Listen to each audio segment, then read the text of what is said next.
Siéntate o lárgate. Eso fue lo que soltó mi padre, con los dientes apretados, cuando intenté decir algo en la fiesta de compromiso de mi hermano. Solo quería decir la verdad. Aquí viene lo fuerte, había gastado 5.000 euros, 5.000, en lo que se suponía que iba a ser una celebración íntima por el nacimiento de mi primer hijo. Pero en lugar de eso, ese dinero desapareció. Sin hacer ruido, claro. Mis padres lo cogieron y lo invirtieron en otra celebración, para su favorito. Su niño de oro. Como siempre. Probablemente pensaron que me quedaría callado. Que me lo tragaría. Otra vez. Y, durante un tiempo, lo hice. Pero pasaron 2 años. Y justo cuando pensé que por fin lo había superado, aparecieron. Tocando a mi puerta. Pidiéndome algo. Pidiéndome a mí. Así que esta es mi historia. Léela. Piensa en ella. Y luego dime, ¿me equivoqué por no ayudarles? Me llamo Isen Calderón. Tengo 30 años. Vivo a las afueras de Santiago de Compostela con mi mujer y nuestro hijo, que tiene 3 años y una energía que ya me supera. No tenemos una vida perfecta, pero sí una vida tranquila. Estable. Y en gran parte, eso se lo debo a 2 cosas. Primero, tengo un trabajo fijo, bien organizado. Y segundo, heredé 1.000.000 de euros de mi abuelo. Ahora bien, ese dinero, no iba a ser solo para mí. Al menos no en un principio. Su testamento lo dividía a partes iguales entre mis padres, mi hermano pequeño, Leo, y yo. Pero hace 3 años, algo cambió. Y no fue algo pequeño. Todo empezó cuando nació mi hijo. Pensé en hacer algo para celebrarlo. Nada grande, solo una reunión familiar sencilla para darle la bienvenida al mundo. Mi madre incluso propuso la idea, y pensé, vale, ¿por qué no? Le mandé 5.000 euros para cubrir todo. Confié en ella. Me imaginaba algo sencillo, con cariño, con calor familiar. Una manera de presentar a nuestro bebé a todos. Pero cuando llegamos, me encontré con una realidad que no esperaba. La decoración, la música, la comida, los invitados, todo era para otra persona. La fiesta de compromiso de mi hermano. Ni un globo por el nacimiento de mi hijo. Ni una sola felicitación o sonrisa para mi mujer, que estaba ahí de pie, con el bebé en brazos, completamente fuera de lugar en ese jardín lleno de risas que no eran para nosotros. Nadie dijo ni una palabra sobre nuestro pequeño. Ni siquiera nos alegra que hayáis venido. Nada. Como si fuéramos unos desconocidos que se habían colado por error. Y el único que se dio cuenta fue mi abuelo. No dijo nada ese día, se quedó callado. Pero unas semanas más tarde, hizo algo que no olvidaré jamás. Fue a ver a su abogado y cambió su testamento. Estaba más lúcido que nunca. Lo hizo por su propia voluntad. Lo firmó delante de testigos, con total claridad mental. 1 año después falleció. Y cuando se hizo público el testamento, ¡boom! Fue como si lanzaran una bomba en nuestra familia. Cada céntimo. Las acciones. Las propiedades. Todo, me lo dejó a mí. Mi familia nunca pasó apuros. El dinero no era un problema. Y había cariño, sí, pero no del que se reparte en partes iguales. Lo que faltaba era justicia. Y con los años, la diferencia entre Leo y yo fue haciéndose cada vez más evidente. Cuando éramos pequeños, mis padres hacían el esfuerzo de tratarnos igual. Disfraces a juego en carnavales, turnos con los juguetes, lo típico entre hermanos. Y si uno hacía algo mal, el otro también escuchaba la charla de papá. Éramos un dúo. Pero todo cambió cuando cumplí 12. La profesora de Leo llamó a casa diciendo que tenía talento para los negocios. Tiene mente para las finanzas, dijo. Liderazgo natural. Desde ese día, fue como si alguien pulsara un interruptor. Mi madre le compró la versión de lujo del Monopoly, lo apuntó a un campamento de emprendimiento, y cada cena se convirtió en una charla sobre el futuro millonario de Leo, incluso cuando aún tenía salsa de tomate en la barbilla. ¿Y yo? Yo no era llamativo. Ni el más rápido. Pero siempre cumplía. Acababa lo que empezaba. Me fijaba en los detalles. Trabajaba duro, aunque nadie se diera cuenta. Nunca me llamaron genio. Nunca me dieron el protagonismo. Pero tampoco fallé nunca. El problema es que mi esfuerzo no brillaba igual ante ellos. Con los años, el favoritismo se volvió más evidente. Más ruidoso. Saqué sobresalientes durante toda la ESO. Ni una sola queja de ningún profesor. Incluso el director me dio un diploma por ir más allá de lo esperado. ¿Y qué hizo mi padre? Asintió con la cabeza. Leo ganó un concurso de ideas de negocio en el instituto, y mi madre le encendió velas durante la cena y lo llamó celebración. No estaba resentido. Pero tampoco era tonto. Leo era el favorito. El niño de oro. Y yo, era solo un ruido de fondo. ¿Sabes cómo logré sobrevivir a esos años sin desconectarme del todo? Gracias a dos personas, mi abuelo y el tío Marcos. Vivían cerca, y casi todos los fines de semana me iba a casa del abuelo. Salvo que tuviera exámenes o algo del colegio. Para la mayoría, mi abuelo era un tipo serio. Frío. Solitario. Pero yo conocía otra cara. Más tranquila. Aquellas tardes en su cocina, con la luz amarilla cayendo sobre la mesa, solo los dos, ahí encontraba paz. No necesitas ser otro para ser bueno, me dijo una vez. Ese año no fui al cumpleaños de Leo. Me dolía demasiado. El abuelo me dio una palmada en el hombro y dijo, haz lo que te toca. Y mantén el corazón limpio. A veces me pedía ayuda en el jardín. Y al terminar, me ponía un billete de 100 euros en la mano. A veces 2. A veces 3. Guárdalo para la uni, susurraba. Y ni una palabra. Si tu madre se entera, me mata. Yo siempre asentía. Siempre lo escondía sin decir nada. El tío Marcos era distinto. Él preguntaba, ¿cómo va el cole? ¿Y los amigos? ¿Qué cosas te parecen injustas? Me enseñó a abrir una cuenta bancaria, a rellenar solicitudes de beca, y a entender algo que tardé años en aceptar. A veces, las personas a las que llamas familia no son tu red de seguridad. Pero si tienes suerte, te darán algo mejor, un bastón para que puedas caminar solo. Y eso era justo lo que yo necesitaba. Al terminar el bachillerato, conseguí una beca parcial para una universidad privada en otra comunidad. Ahí supe que tenía que irme. Quedarme habría sido repetir la historia. Más favoritismo. Más decepción muda. Todavía recuerdo el día que recogí la carta de aceptación en correos. El sobre pesaba. Olía a esperanza. Mi nombre, grabado en letras doradas. Corrí a casa con el corazón a 1000 por hora. Pensé esperar hasta después de la cena para contarlo. Darle un buen momento. Pero en cuanto abrí la puerta, todo cambió. El tío Marcos y su familia ya estaban allí, sentados a la mesa. Alguna cena que había olvidado por la emoción. Y así, ese momento mío. Otra vez se me escurría entre los dedos. Aquella cena fue como vivir un déjà vu, las mismas sillas, las mismas conversaciones de siempre, y como no, el foco de atención puesto otra vez en Leo. Mi madre no paraba de hablar de cómo a Leo lo habían invitado a un taller juvenil de emprendimiento en Barcelona. Mi padre asentía orgulloso y luego se giró hacia el tío Marcos para preguntarle por el trabajo, como si no existiera nada más en el mundo. Mientras tanto, yo estaba allí sentado, callado, invisible, con la carta de aceptación a la universidad en las manos. Nadie se fijó. Nadie preguntó. Era como si no estuviera. Más tarde nos pasamos al salón para tomar una infusión, y algo dentro de mí se rompió. No podía seguir tragándome aquello. Me levanté. La voz me temblaba, pero hablé con claridad. He entrado. Universidad Laten. Tengo una beca parcial. Durante unos segundos, la habitación se quedó en silencio. Hasta que por fin el tío Marco sonrió, se dio una palmada en la pierna y dijo con una sonrisa enorme y sincera. Isen, eso es increíble. Te lo has currado. Te lo mereces. Estoy orgulloso de ti. Le devolví la sonrisa, con el corazón a 1000. Me giré hacia mis padres, esperando solo, algo. Una sonrisa. Un gesto. Un buen trabajo. Pero en su lugar, mi padre se recostó, cruzó los brazos y soltó con un tono tan frío que me atravesó por dentro. Parcial, ¿eh? Eso deja muchos gastos, matrícula, alojamiento, libros. No es precisamente barato. Tragué saliva con fuerza y traté de mantener la compostura. Lo sé. Por eso solo pido 10.000 euros para empezar. A partir de ahí, me las apaño yo. Mi madre dejó la taza en la mesa con ese gesto que hace cuando se prepara para dar un discurso. Isen, tienes que ser realista. No podemos tirar el dinero en algo que no garantiza resultados. Lo de Leo es distinto. Él tiene potencial.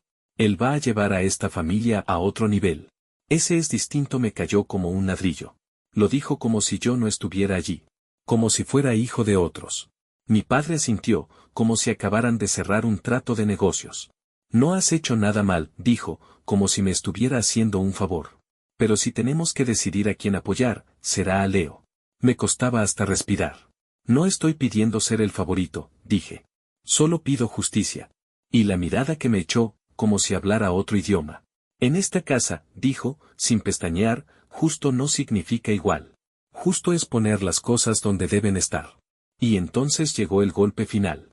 Si no puedes aceptar eso, tal vez ha llegado el momento de que te vayas de casa.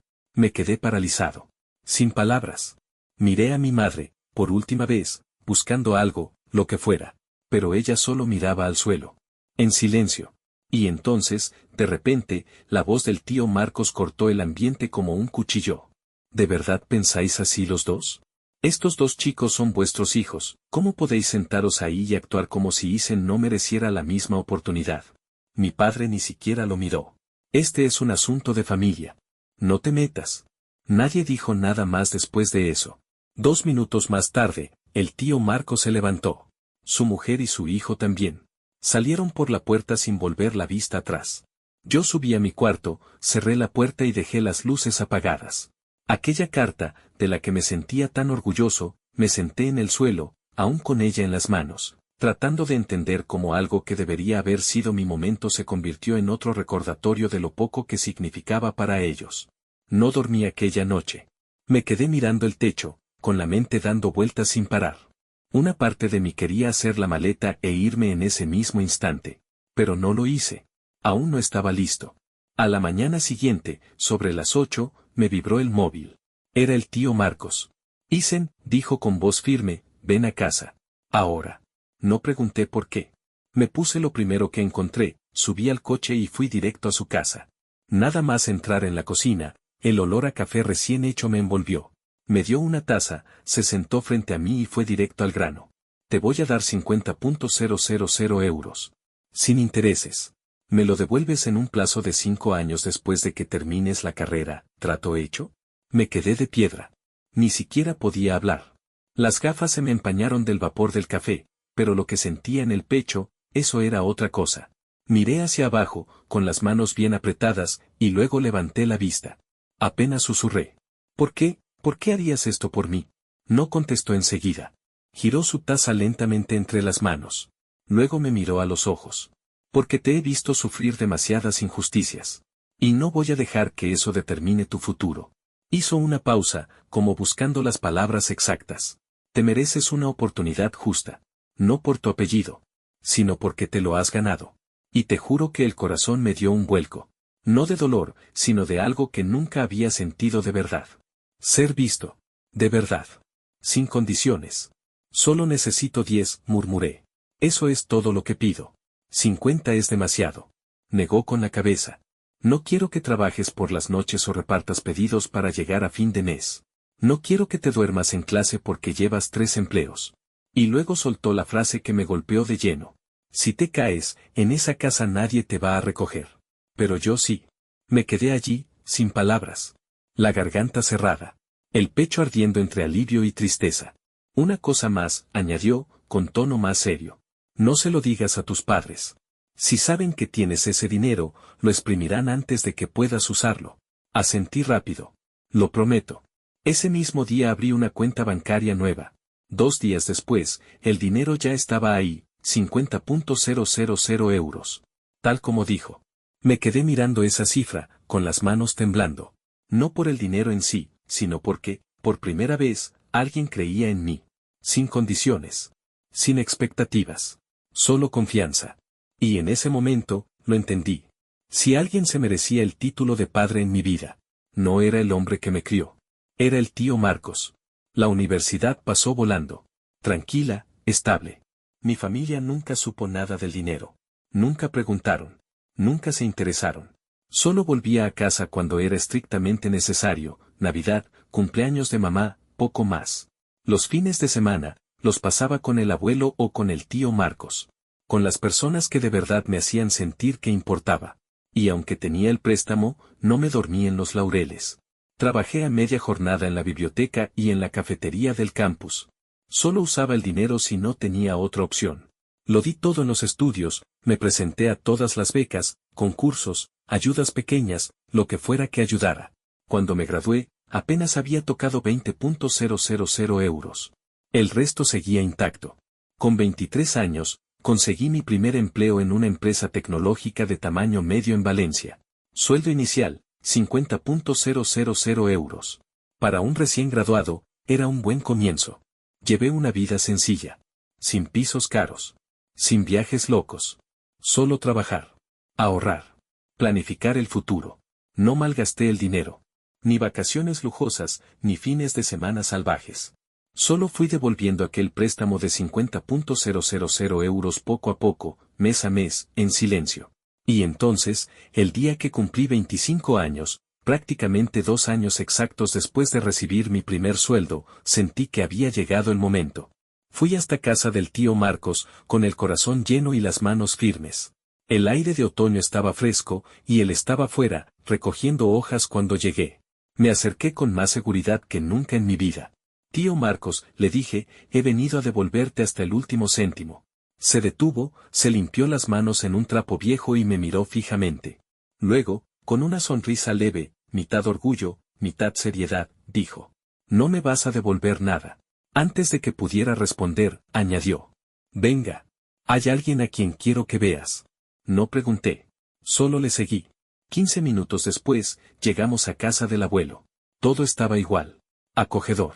Ese sillón de cuero marrón seguía junto a la ventana, y allí estaba él, mirando al jardín, como siempre.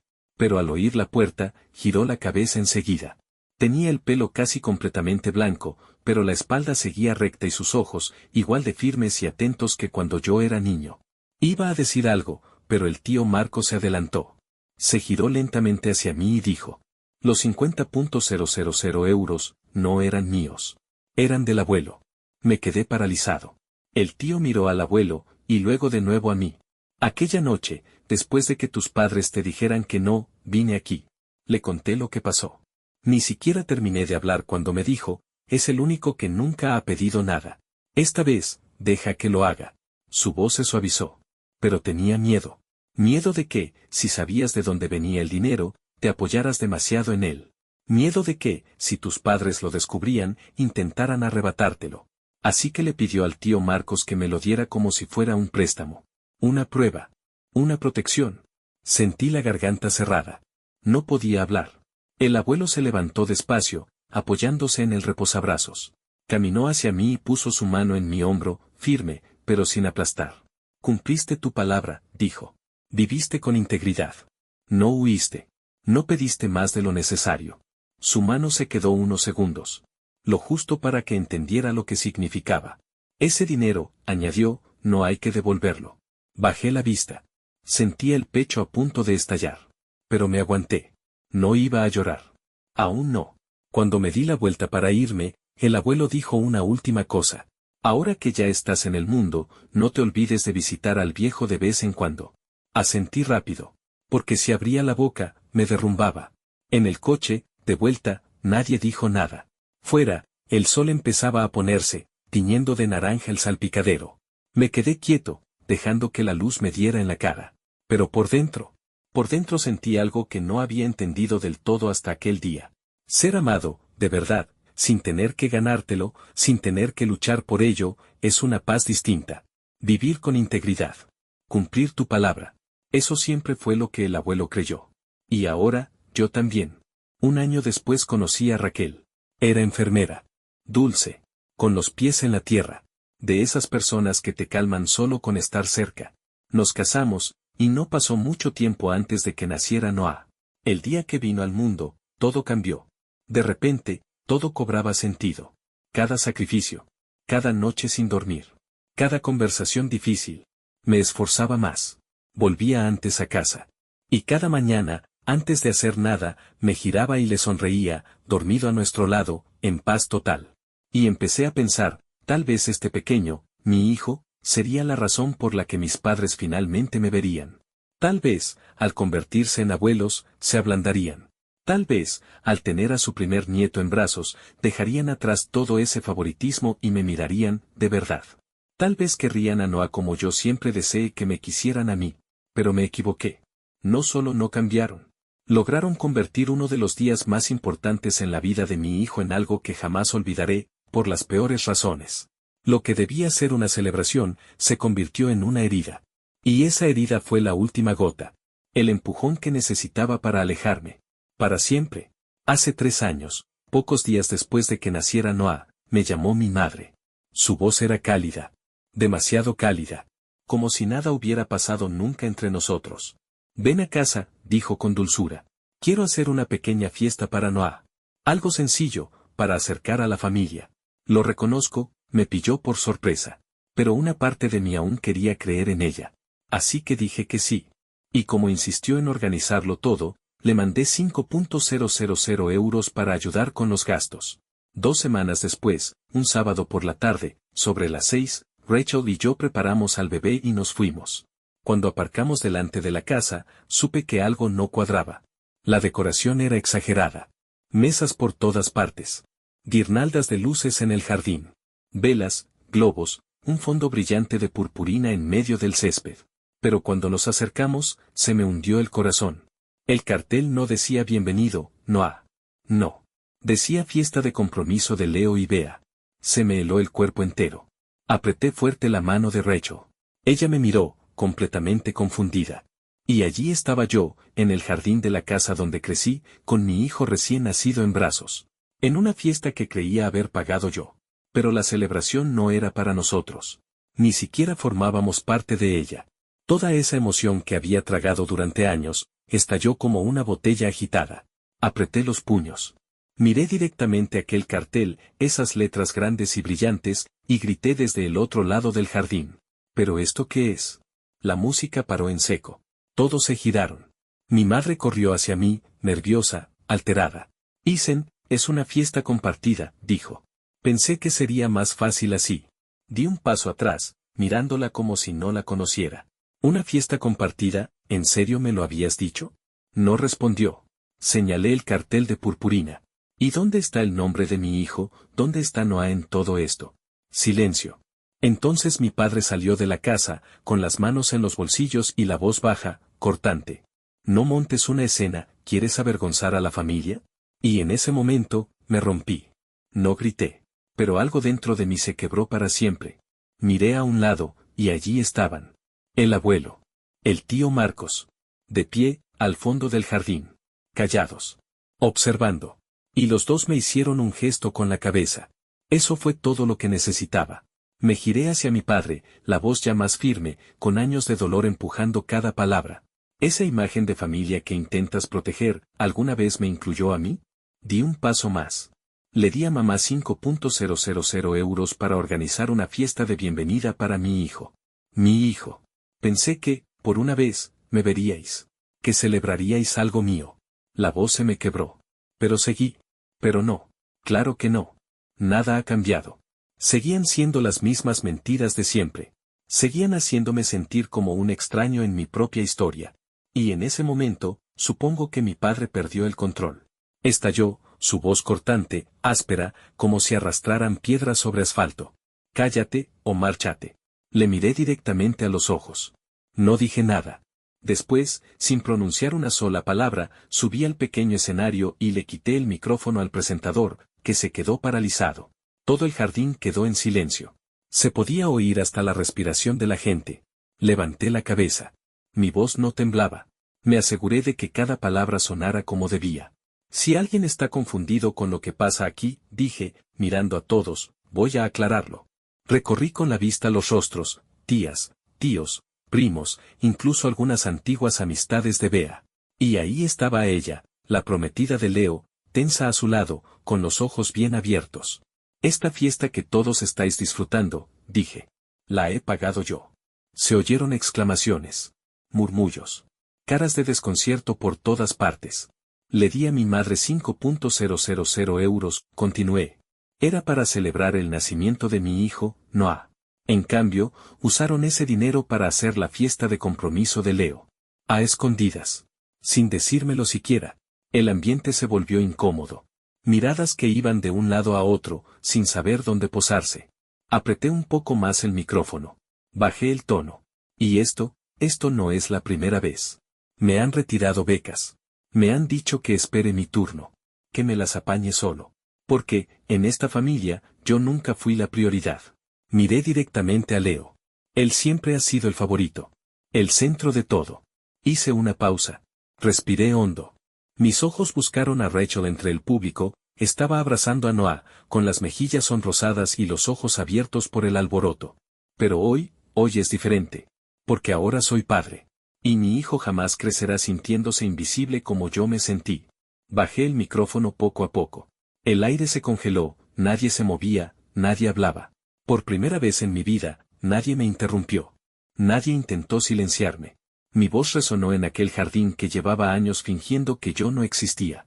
Y entonces vi a mi padre, avanzando hacia el escenario, con el rostro deformado por la rabia, como si quisiera arrancarme el micrófono de las manos. Pero no llegó muy lejos. El tío Marco se adelantó justo a tiempo. Le cortó el paso. Tranquilo, pero firme. Se quedaron a solo unos centímetros de distancia, cara a cara. El tío no se inmutó. No dijo nada. Le puso la mano en el pecho, suave, pero con intención. No fue un gesto agresivo. Solo lo suficiente para decir, no esta vez. No con él. No con Isen. Y, de alguna forma, eso fue más fuerte que todo lo que yo había dicho. Mi padre se quedó inmóvil. Con los puños cerrados. Pero no se movió. No habló. Me volví hacia los invitados. Mi voz seguía firme, quizás incluso más que antes. Puede que algunos penséis que he exagerado. Pero esta fiesta no fue el inicio. Fue solo la última gota de un vaso que lleva años rebosando. Miré a mis padres. Ya no con rabia. Solo con un cansancio profundo. Hueco. Y algún día, si Noah me pregunta por sus abuelos, dije, haciendo una pausa para que el silencio envolviera cada palabra, le diré la verdad.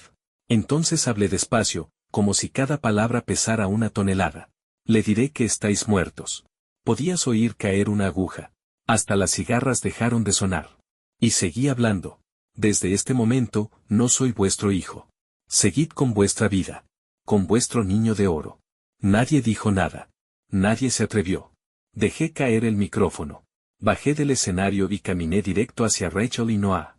No corrimos. No nos apresuramos. Simplemente, nos fuimos. Y detrás de nosotros, sin decir una palabra, nos siguieron el abuelo y el tío Marcos. Al llegar al coche, el abuelo me puso una mano en el hombro. Me miró directamente a los ojos. Muy bien, hijo, dijo. En ese momento, supe que había hecho lo correcto. A la mañana siguiente, mientras terminaba el café, el móvil vibró. Era Leo. ¿Estás contento? Lo has arruinado todo. Bea canceló el compromiso. Todo se ha ido al traste. Por tu culpa. No respondí. Ni lo pensé 2 veces. Mantuve pulsado el mensaje, y lo borré. No quería guardar ni una sola palabra de gente que siempre me vio como un estorbo. Después de eso, la vida se volvió tranquila. Nada de visita sorpresa. Nada de mensajes forzados. Nada de llamadas incómodas con mamá o papá. Solo paz. Rachel, Noah y yo encontramos nuestro ritmo, mañanas lentas, risas en la cena, esa clase de paz que no necesita hacer ruido. Y los fines de semana, llevábamos a Noah a ver al abuelo y al tío Marcos. El abuelo lo adoraba. Se iluminaba cada vez que cruzábamos la puerta. Se sentaba en su sillón de siempre, sonriendo mientras Noah gateaba por el salón, sacudiendo su juguete y riendo. No hablaba mucho. Solo observaba. A veces murmuraba cosas muy suaves, como si hablara con alguien que solo él podía ver. Quizá el pasado. Quizá consigo mismo. Solía pensar que había perdido a mi familia.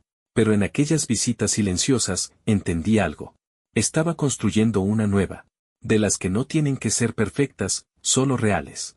Pero la vida sabe cómo recordarte lo frágil que es la paz. Un año después del nacimiento de Noah, un lunes por la mañana mientras trabajaba, sonó el móvil. Era el tío Marcos. Su voz sonaba tensa. Isen, dijo. Tu abuelo, se ha ido. Las palabras me golpearon como agua helada. Me quedé sentado. Paralizado. 2 días antes, el abuelo estaba bien.